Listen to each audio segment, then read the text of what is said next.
सुबह सुबह उठ के मैंने गर्म पानी पी लिया था और उसके बाद मैं किचन में गई तो बथुए का पराठा बन रहा था और दूसरी साइड पे एग बॉईल हो रहे थे और मेरी मम्मी मेरा ब्लॉग कंटेंट देख रही थी।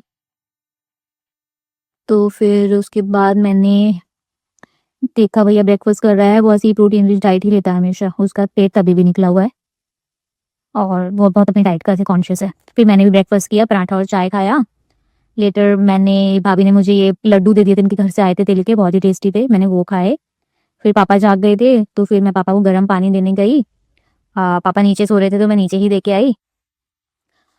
तो फिर उसके बाद मैंने देखा भाभी और मम्मी ये टीवी देख रहे हैं, तो इनके जो रात के सीरियल छूट जाते हैं वो दिन में कवर अप कर लेते हैं और वैसे ऐसे टाइम भी स्पेंड कर लेते हैं दोनों एक दूसरे के साथ। फिर कैलकुलेटर आ गया था, मैंने कैलकुलेटर खोला तो कैलकुलेटर सही आया था। और फिर उसके बाद मैं बालकनी में गई तो देखा कुत्तों की लड़ाई हो रही है, तो मैं थोड़ी देर कुत्तों की लड़ाई देखने लगी। तो यहाँ 3 कुत्ते थे, 2 तो आपको दिख गए, एक कहीं भाग गया था, इन लोगों ने उसे भगा दिया डरा के, शायद वो बाहर से आया था इसलिए।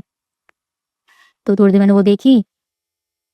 उसके बाद ये छत पे हम लोग आए तो मम्मी गेहूं साफ कर रही थी, तो मैं धो के साफ करके सुखा दिए थे धूप में गेहूं। तो मैंने छत पे से देखा तो ये कप वाला आया हुआ था, मैंने कहा मम्मी मुझे कप लेने हैं, तो हम लोग नीचे आए तो हम कप देखने लगे। अंकल रीजनेबल प्राइस दे रहे थे, बस इसके बाद इन्होंने थोड़ी सी बार्गेनिंग करा ली।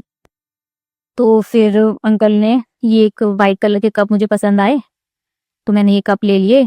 कप अच्छे थे, डिजाइन भी ठीक था। और फिर दोपहर लंच में भाभी ने मटर आलू बना लिए थे जो कि बहुत ही टेस्टी थे। तो मटर आलू चावल मेरे फेवरेट हैं। इसमें चावल नहीं दिखाए हैं, चावल बाद में खाऊंगी। तो मैं मम्मी को खाना दे के आ गई ऊपर, फिर मम्मी ने ऊपर ही छत पे धूप में ही खाना खाया। फिर लंच के बाद मेरा तो सोने का टाइम हो गया था तो मैं तो सो गई। फिर शाम को उठ के मैंने चाय और ये नमक पारे घर पे ही भाभी ने बनाए थे वो खाए और उसके बाद बाय, ये ब्लॉग में ही खत्म कर